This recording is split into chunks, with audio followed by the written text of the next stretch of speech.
Welcome to Down to Dunk. I'm your host, Andrew Schlecht. We're part of the Athletic Podcast Network. And with me today, as always on Mondays, is my good friend, Michele Berra. Michele, what's up? Hey, doubleheader on the weekend. 2 games in my time zone. It's almost Christmas. How about that? 2 1 o'clock tips in OKC. One of them went as planned, and the other one, not so much, but still lots of really good stuff to talk about from that game. Holy smokes. We'll touch on that stuff shortly. I did want to get some of your opinions on the Hamadou Diallo for Shai trade. I've got some quotes from Mark Degnault. I've got some quotes from Hami. I've got some quotes from SGA. And I've got most important, I've got a quote from my guy, James Edwards, who covers the Pistons for The Athletic. And so I hit him up yesterday just to see his thoughts on Shai and what he can and can't do. And so I thought that I would share those with the listeners. But let's first get your thoughts on the Hami's first Shai trade. Oh, wow. On me first. Thank you. To me, it's if you look at the return and you look at the development of Hami and where it was picked and blah, blah, you basically get back the pick that you spend on him, and you get another player that most likely will be in the rotations for OKC, I guess. You have an offense where a shooter may fit very well. Mikhailuk is a player that since college was basically shoot first guard with a good motion, good touch. He's not shooting particularly well, but I think he had a couple of 40+% years, or at least his motion and his volumes. I mean, he's a shooter.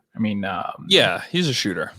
So maybe if you can get anything out of Shai, then the trade look a little bit better. If it's just we'll keep him at the end of until the end of the season, then I don't know. Probably something that you do because A, you don't have space or time to develop Hami as he wants to.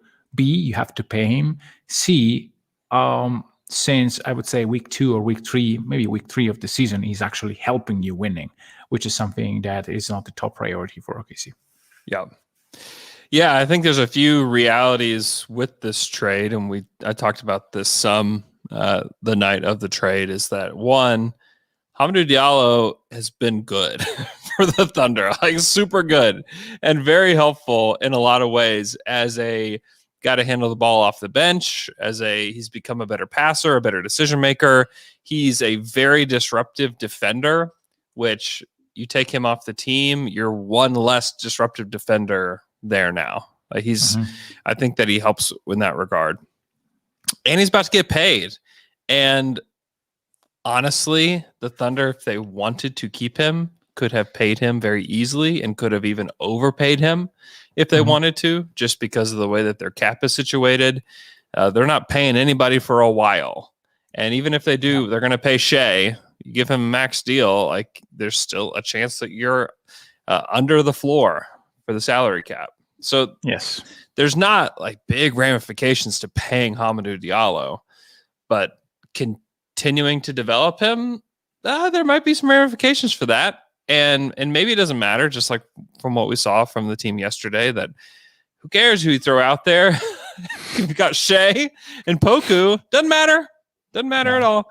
But Mark Degnault talked about this after the game. So in talking about Hami, he said he's a developmental win for us. It's hard for a player who's picked in the 40s or late in the second round to stick in the NBA. Never mind become a rotation player. Never mind become the type of player that Hami is.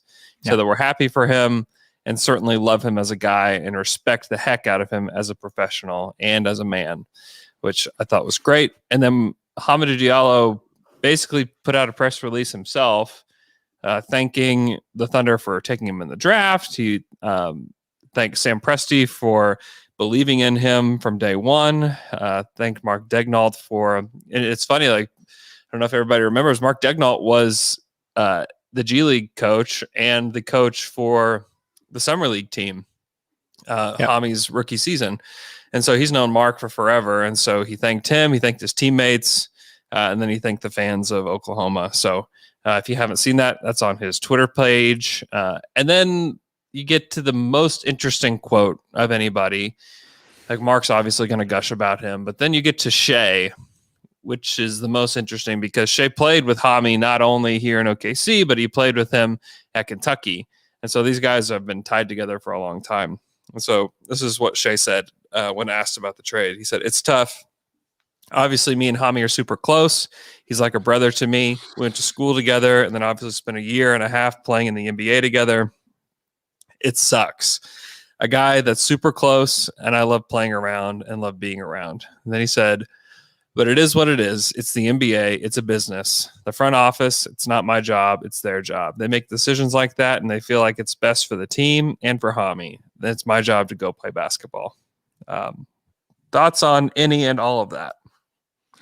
Well, I mean, it's all reasonable, and it's all good, and in like Shai seems like a guy who lost a friend, which, I mean, if you work with a friend and he's moved in another company, your reaction should be, it's great for him if it's a good situation, which seems to be for Hami, because he will have playtime probably, and also a possibility to shine in a team that is rebuilding and so has time for a guy like that, and maybe wants to pay a guy like that. Yeah. I don't read too much. I mean, if you want to leave a team just because your friend is going away, or you do a cat-like thing where I'm staying just if you give me a friend to play with, then sure. I'm not. I really don't think that Shai meant that. I really think that you want to show Hami support publicly, and also the front office support, because this is what a player should do. Like, concern about what is your duty, and feel free to let your emotions out, because I think that was what Shai did. So, I mean, it's good that inside the team there is this brotherhood, and players go above and beyond for each other's. Mm-hmm. Yeah, it's part of the harsh realities of the NBA. You do hate to see a good friend of your star player get traded. It's a little similar to early on when Jeff Green was traded, and that was one of Kevin's guys. And you can't, like, if Jeff Green stayed the entirety, I mean, Kevin likely still leaves OKC. So you can't say, like, oh, if they would have just kept Jeff Green, things would have been, So it's tough. It is a part of the business, and Shai seems to understand that. And also, like, Shai's the man too. It's not like the only thing keeping him happy here in OKC was Hamadou Diallo. He enjoys being the man, and he is blossoming in front of our eyes. I mean, if I would have made the proclamation that, hey, listen up, pretty much everybody's going to think Shai is better than Ja Morant halfway through this season, I would have probably been laughed at. I don't know that it would have settled well. But I don't know, man. I'm impressed with Shai. I'm impressed with his poise. And I'm excited to see what else is to come for Shai. But in regards to this trade, I think it certainly does sting, but I honestly wouldn't put too much into it with regards to how Shai feels and everything, because I think Shai's going to enjoy being the man, and he's going to enjoy getting paid like the man here pretty soon for OKC. Yeah, I believe that is 100% correct. And again, keeping Jeff Green probably makes no difference.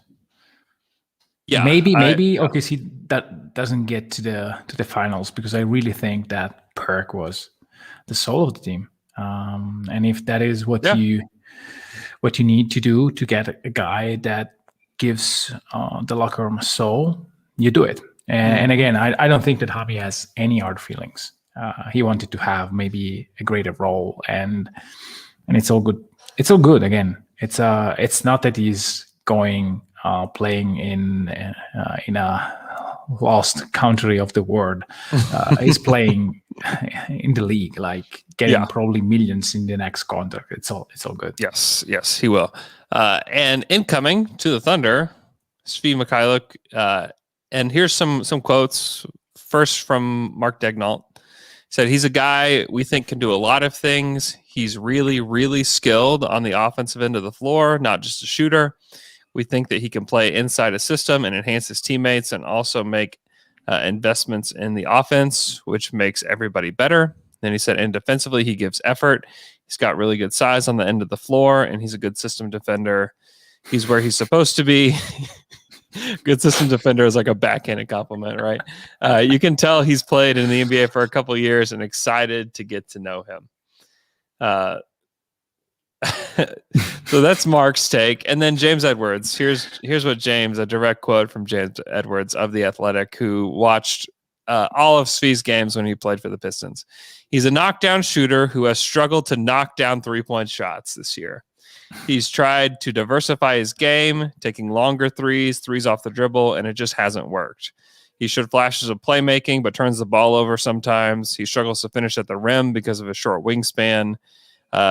He has some stuff, but it hasn't come together. And I was like, okay, that's probably the most fair way to talk about Svi, is that he is a shooter, but has struggled to make shots, and that's kind of who he's been for Detroit this season. Yeah, I checked the numbers. I thought he was in the league for more than just 3 seasons. But, I mean, in 2019, 2020, he shot 40% from 3 on 5 attempts. That is something that is usually not fluky. The number of attempts is quite high. Yeah. But if the reason why he's shooting 33% now is because he's diversifying the type of shots that he's taking, this is good news. I mean, 33 sounds like terrible, but it's not, especially if it's on maybe half a season, and again, you really change the way in which you're shooting the basketball. Harden had like season where he shot 32%.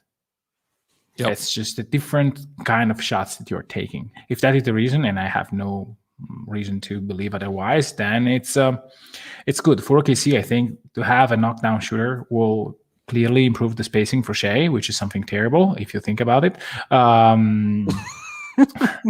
it again, he's kind of a Justin Jackson-y, right? Like maybe a better shooter. Yeah, that's the issue. Yeah, that's the issue. He's probably a better shooter. I think he'll come in and he'll probably play well, just because this system that they have installed here in OKC helps average to below average players look better. And that's something that you can see it as the eye test, and then you talk to people that are close to the operations, and that's the same language they use. And so I think and this is also a good thing for like the overall future of the Thunder, is that they want to bring in shooting. And people have often maligned the Thunder for not getting shooting around guys like Russ and KD and everybody. And they're going and they're finding shooters. They're trying to find a Joe Harris type of guy. Like, because you have to remember, like, Joe Harris was nobody. He was cut by the Cleveland Cavaliers that had LeBron James on their team. Yeah. And he's just hanging out there. Sometimes you can find these guys. Duncan Robinson. That dude wasn't anybody. Yeah. The Heat had to find this guy. And so I like the fact that the Thunder are going out there and just nabbing guys here and there and seeing what can he be? Because if Svi shoots 32% from 3 the rest of the season on like wide open attempts where they're getting him everything he wants, they're like, okay, we tried it. Wonderful. You know, you go find another place. You go find another contract somewhere else, and it's no big deal. We already have the asset. We've got the asset already in that 2027 second rounder. Yeah. And I don't know. And you get a guy that can maybe shoot it. And if he shoots it well and he's like 42% for the rest of the season, like, great. He's a young-ish guy that can come in, and we can give him probably a similar deal to what Kenrich has. and we just keep him around as a role player or as a potential trade candidate, because if he does become a 42% three-point shooter, then he becomes valuable, and they can flip him for another asset. Yeah. So to me, it's just kind of a no-brainer trade. Either way that Svi works out, and you can feel, and it's okay to feel like maybe they didn't get enough value for Hami. I think that's perfectly fine to feel that way. But you also have to know, like, Hamadou Diallo was made expendable by guys like Kenrich Williams. Yeah, and that's right. And so you just can't, there just can't be too much hand wringing. I saw a lot of hand wringing on Twitter about it. You just have to like take a step back and like also understand that like there are very few players in this league that like truly matter, like that will truly affect winning. Very, very few. And the Thunder have one of them, and maybe more than one on this roster, but for sure they have one on the roster, and that's Shai. And for sure, this team is going to be getting those type of guys through the draft. Let's transition. So there's actually like a lot of really interesting Thundery stuff on the web today. One of which was an article on ESPN today by Kirk Goldsberry. And he really, what you'll see is a map of the United States that says, where are the superstars? And he has created this map that shows that a majority of the superstars are either in the New York area or in the Los Angeles area. And that's where these guys are and are probably going to be.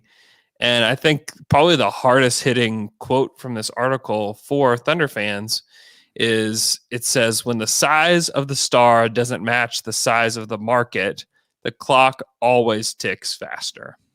And I believe that's true. And honestly, yesterday, as we had Shai stepping back on Ja Morant in clutch time, I think there's like 3 minutes left.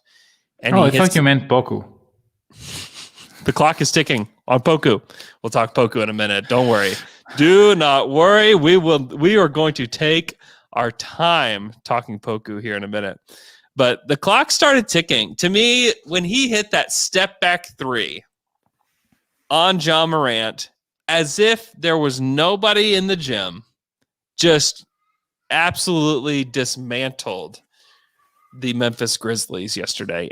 A full-fledged Memphis Grizzlies. They didn't have, obviously they don't have Jaren Jackson. They haven't had Jaren Jackson all year, but like they got Justice Winslow back, who played a lot of minutes for them. They have pretty much all their guys, and the Thunder had like none of their guys. Like, they were missing all of their starters essentially. And it didn't matter because Shai was able to create stuff for everybody anyways. We'll touch more on this game altogether, but I do think that it's relevant.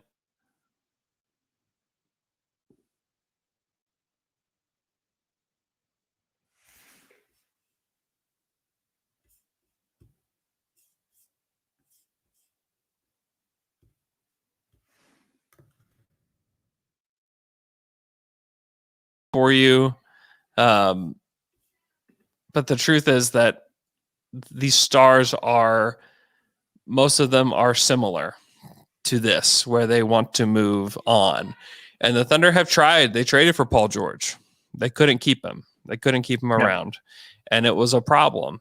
And because of this, and it's worth your time reading it, because it's good to understand the problems that you have as a small market and the problems that you have particularly as a small market in the middle of the country like Oklahoma City, the problems that you have to face. And the best way to tackle it is by building through the draft, hopefully getting a star that felt like Russell Westbrook did, or Russ wanted to stay and stick it out. But you can't just trade for a guy. Like, they can't go just trade for Towns or trade for Bradley Beal or trade for Zach LaVine or anybody like that, because those guys have preconceived notions about the league already. Things have already been put in place for them, and they may extend and say, I'm here to stay, like Paul George did, and then bolt less than a year later. Yeah. So it is imperative that the Thunder continue with the plan that they have set forth. And obviously this team, especially with the win yesterday, are complicating what the plan is. The plan is obvious. If you can't watch the rotations and watch what they're doing and understand the players that actually are available, if you can't put those 2 and 2 together, I can't help you. And nobody else can help you either, because the plan is so blatant and obvious. Yeah. And you know what? All the team and even the coaching staff, all they can do is set the course, and the players do what they do. The Thunder they're playing Moses Brown. They're playing Moses Brown. They're starting him. You can't listen, but you can't go to them and say, hey, lose this game. They'll never do that. That'll never happen. The Thunder don't do that. People misunderstand what tanking is, and it's moves made by the front office. And even in this case, it's moves made by the coaching staff. So if you don't think that's what they're doing, you just missed it. It's just flying so far above your head that you can't understand it. But this is what they're doing. And you know what? We joke about the too good to tank stuff. We even made a t-shirt. This is too good to tank. Shai is getting into that territory where he possibly is too good to tank. And there's some fluky stuff that happened yesterday, certainly. And I will touch on that in a second. Fluky stuff. But still, Shai has been absolutely tremendous. And the clock is ticking on Shai. Shai is a larger star than this market is probably already.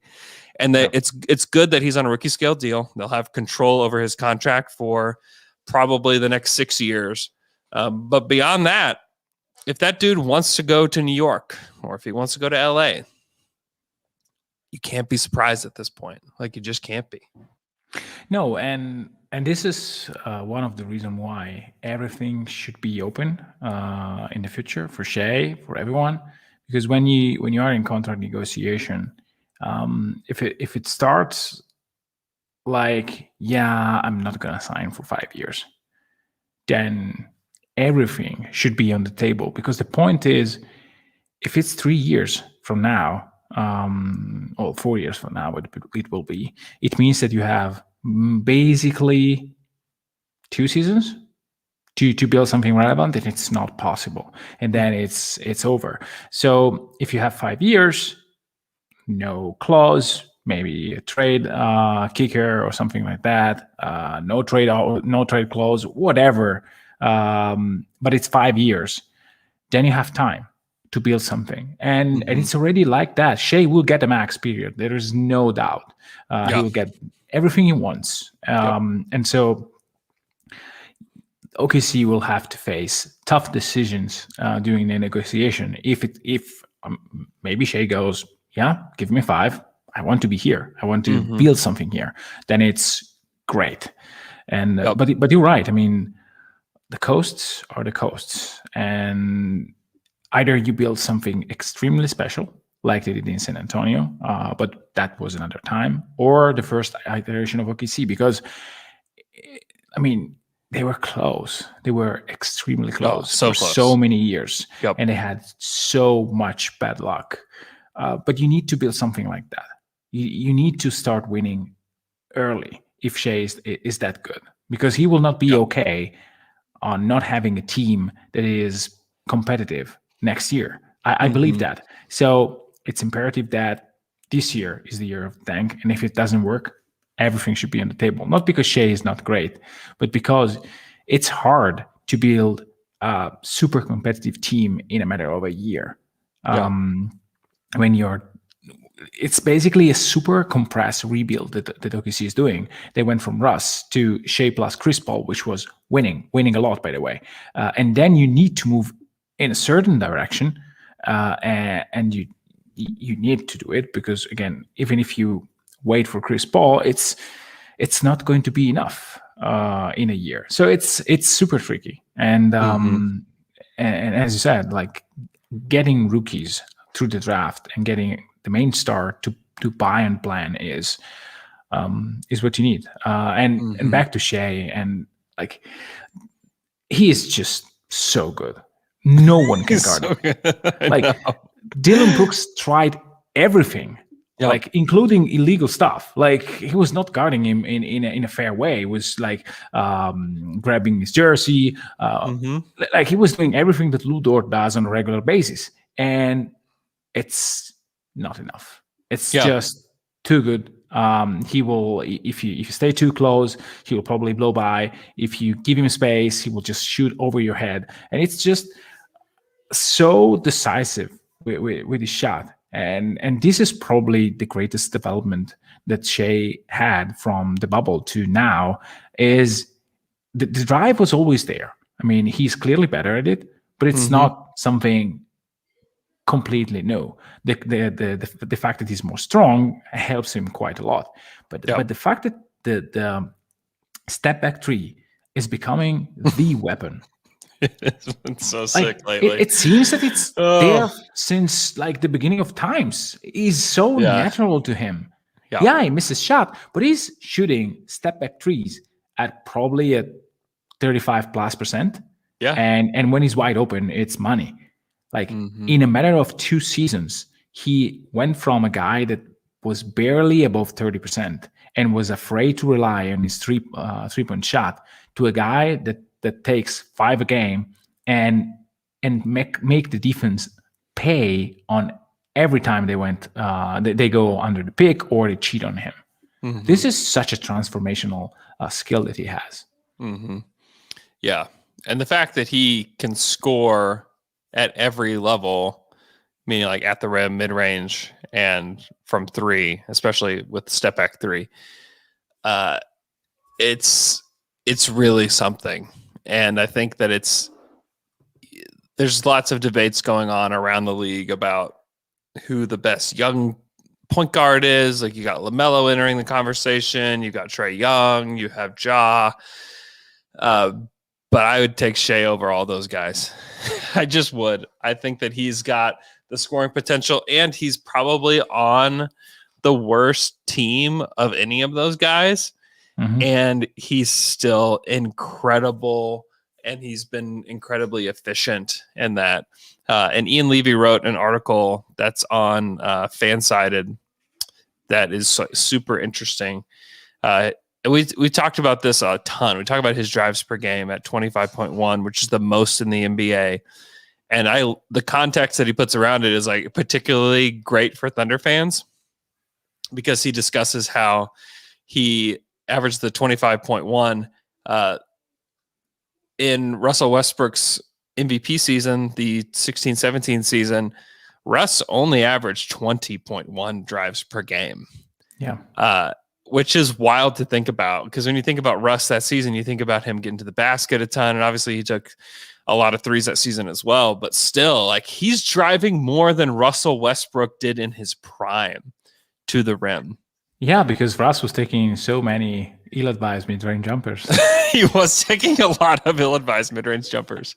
And Shai is also shooting 55.6% off of those drives. That is insane. Which is crazy. Flat out insane. Yeah, which is like right around the same percentage that Zion Williamson does when he's driving to the rim. It's absolutely crazy, because the thing is, and I keep emphasizing this, because look at the guys that he's playing with. You give Shai one guy, give him one that the defense has to worry about. Because, and I know like Poku was great yesterday. The Grizzlies didn't care. The Grizzlies didn't care about anybody else on the team. And it was to their detriment yesterday. But they didn't care about anybody but Shai. And he still got whatever he wanted at the rim, from 3, in the mid-range, as a floater, whatever he wanted. He just dissected them and got whatever he wanted. Or he just got to the free throw line. It's like, okay, all those options are closed. I'm going to the free throw line. And there's nothing you can do about it.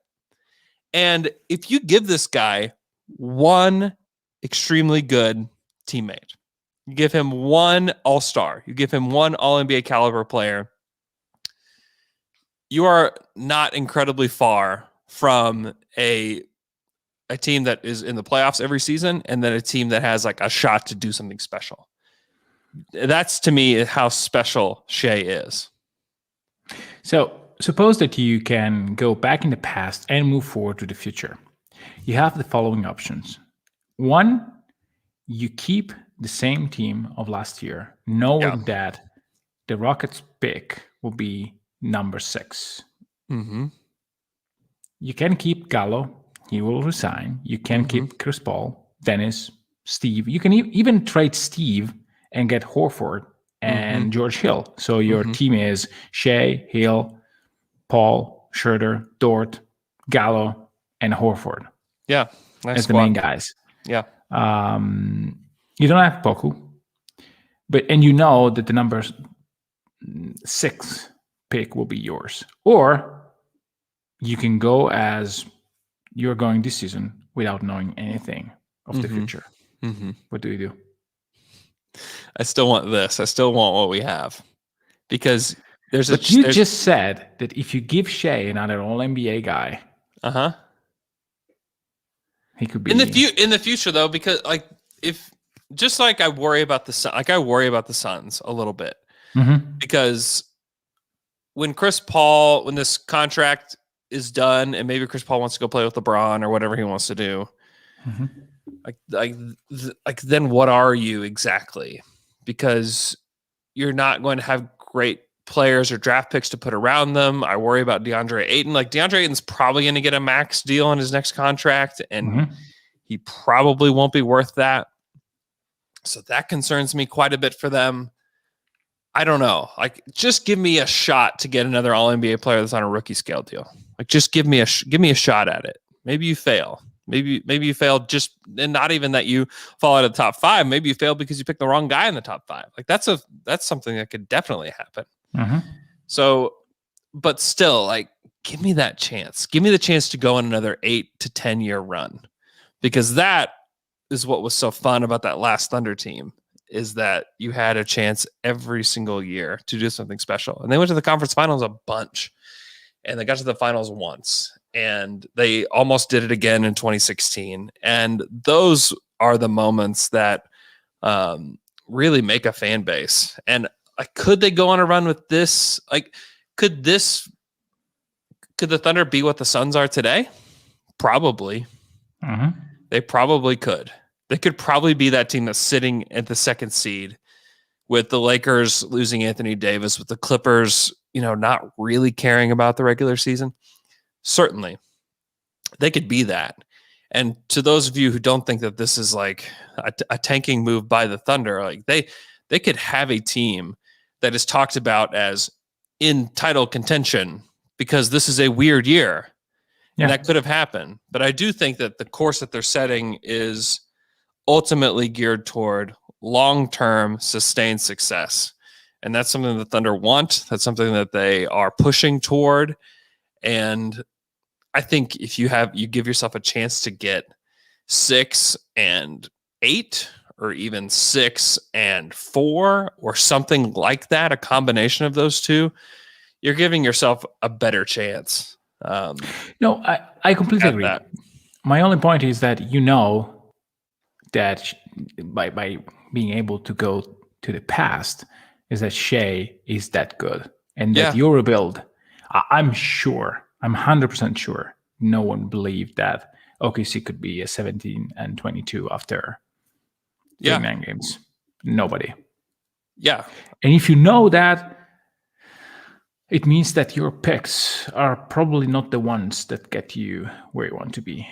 Or it's possible. Yeah. You need to possible. Struck. Yes, it's possible. You need luck, and also there's still a lot of basketball to be played. It's true. And we'll talk more about that and talk more about Poku right after this break. First, we'll go to the stream. Let's say hello to everyone who's joined us. We have Lawrence from Boston. We have Swaggy F from Florida. We have Daniel from California. We have Fluky from Germany. We have Mr. Parka from Washington. We have Josh in Virginia. Let's see. The traveling teacher from Ethiopia checking in. Daniel from Mexico.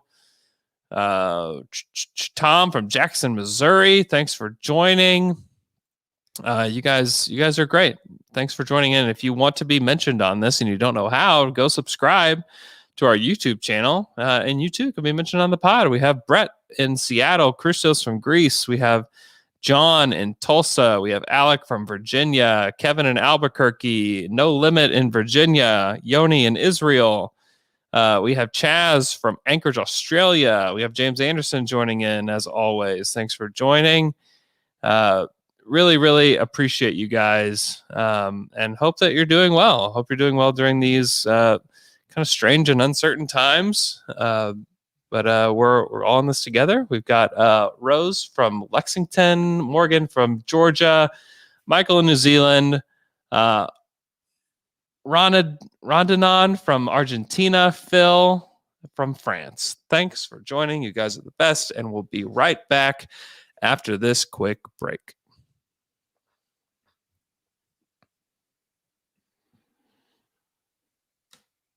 And we're back from that quick break. Poku Man! It's time to talk about Poku. Holy moly, did Poku just emerge? He's rising from the ashes like a phoenix from the G League bubble. He is looking like a real player, which he looked like he was kind of beaten down before he went to the bubble. And I worried that, oh no, like maybe he goes to the bubble and maybe he doesn't play well. Maybe things just continue to kind of just crater, and like, what's the inverse of snowballing? I don't know what that is. Whatever that is, I feared that, right? I don't know what you mean, but like a snowball, like it snowballs and it gathers momentum and it gets bigger and bigger and bigger. An avalanche. Yeah, like the opposite. The opposite of an avalanche. Yes, the opposite of an avalanche, where just nothing happens. Just nothing. It's just sitting there. Just snow sitting on the ground. I feared that. But no, he gained confidence and he came back and he was awesome yesterday. He was the number 2 guy on this team, setting screens for Shai, popping, rolling, doing everything. He hit 5 of 8 from 3. He had 4 assists. He had 10 boards, only 3 turnovers, a block and a steal. Only 1 personal foul in almost 40 minutes. 23 points. He was so good. And StatMuse put out a stat about our guy Poku, which was just crazy. He's the youngest player in NBA history with 20, 10, and 5 threes in a game. He did it at 19 years old. They published the full list of these guys, and there are some that make you get really excited, and then there are some names in here that just make you think like, oh, maybe it's that. Hopefully it's not, but like the list includes guys that'll make you excited. Kevin Durant, LeBron James, Luka Doncic did this like 1 billion times his rookie season. Jamal Ferguson. Oh, no. Jamal Mashburn, Danilo Gallinari, Antoine Walker, Paul Pierce. They all did it. And then there's the guys that make you feel a little bit less encouraged. Dennis Smith Jr. did this his rookie season. Yeah. Larry Markkanen did this, I think, 3 times his rookie season. Keldon Johnson did it. Like, maybe that's encouraging. Juancho Hernan Gomez did this for the Nuggets.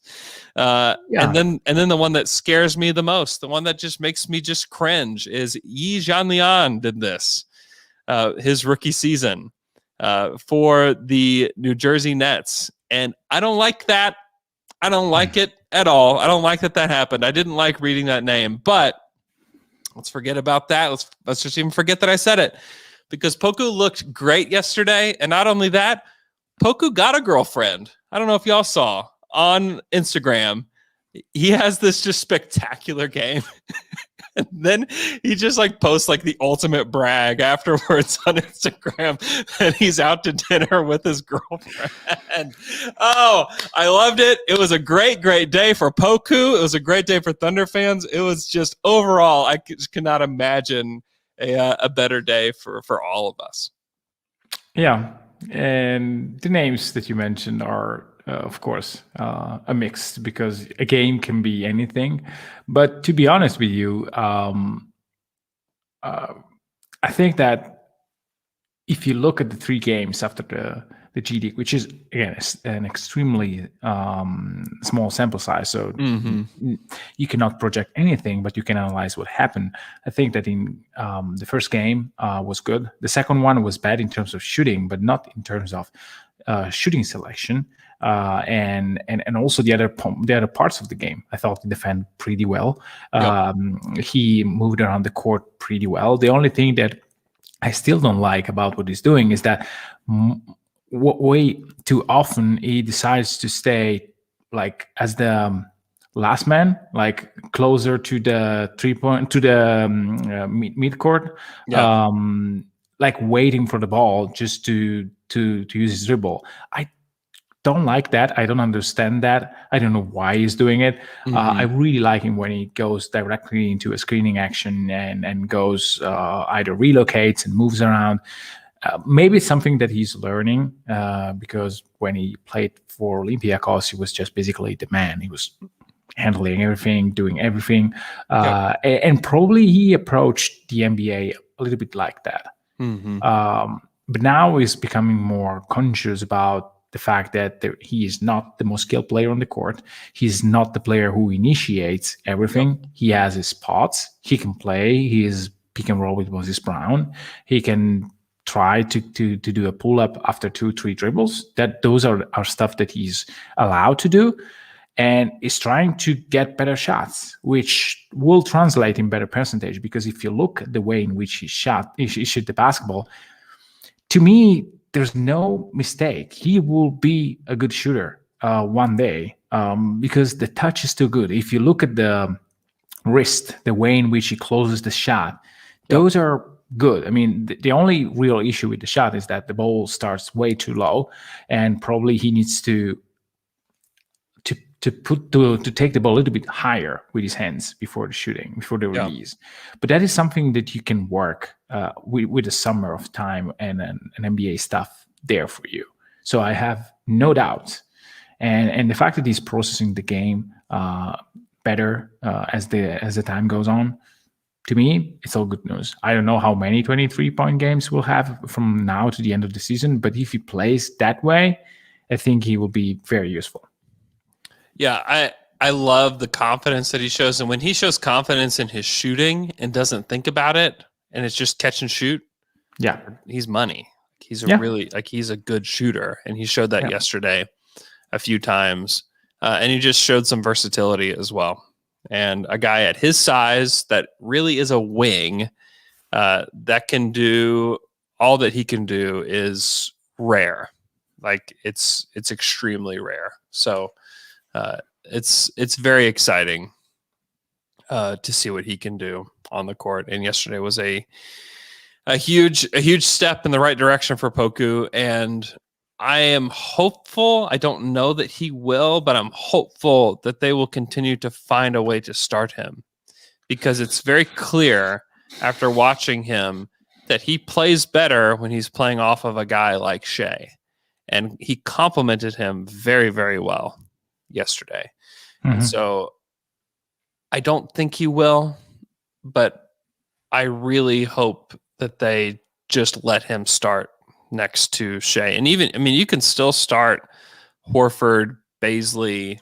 I mean, I would encourage them to start Horford, Bazley, Poku, Dort, and Shai.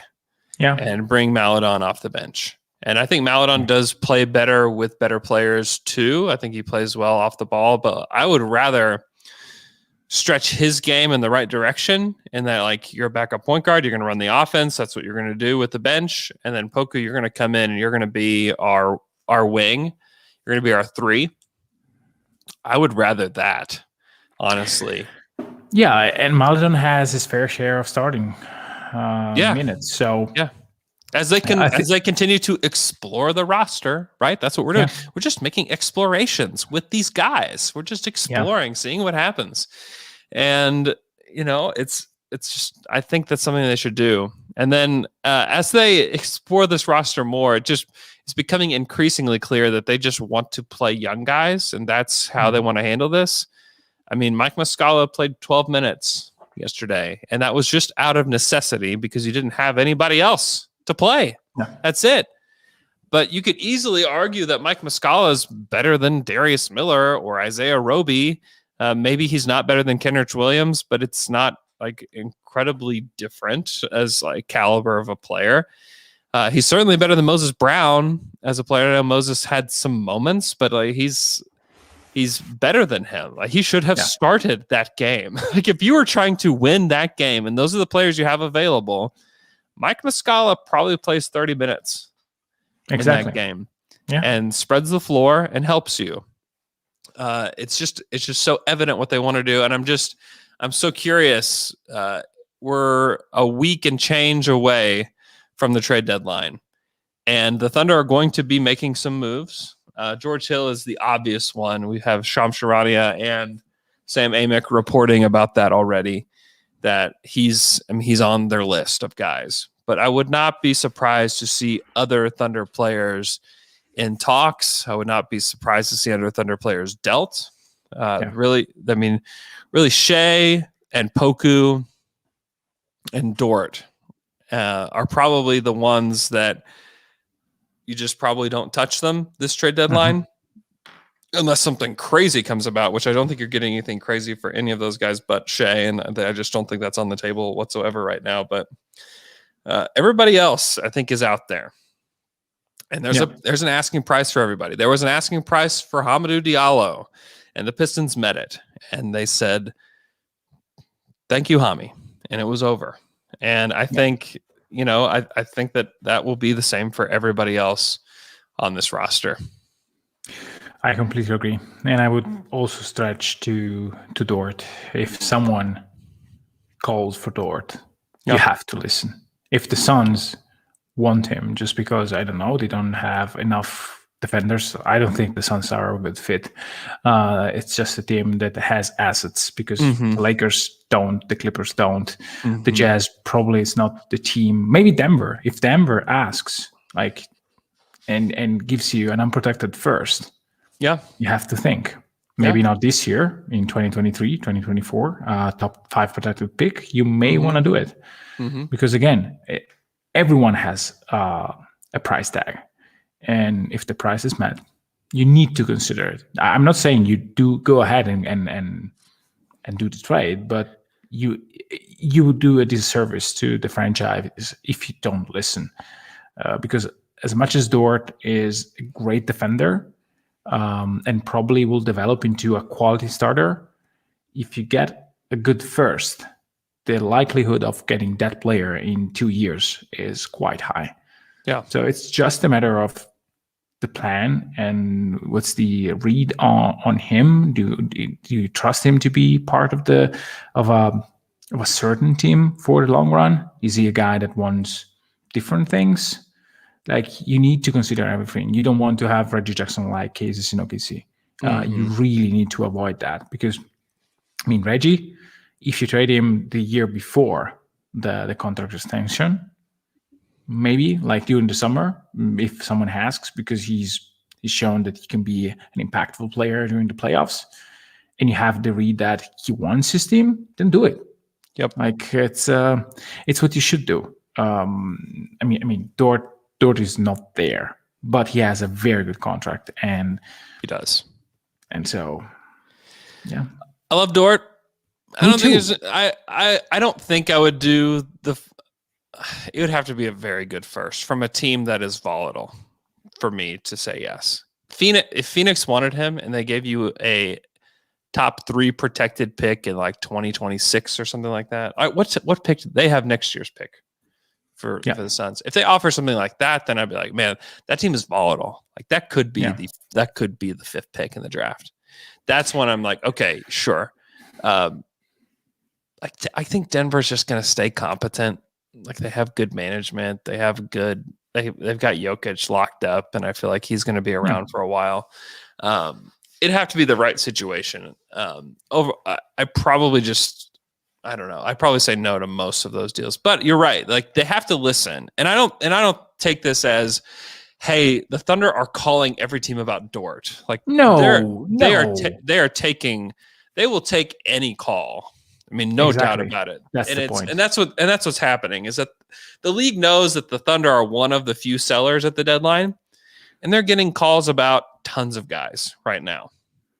And they're going to be accepting calls, and you're going to hear a lot. Like part of the report today on Shams on The Athletic, which you can go get for $3.99 a month, that theathletic.com/down to dunk.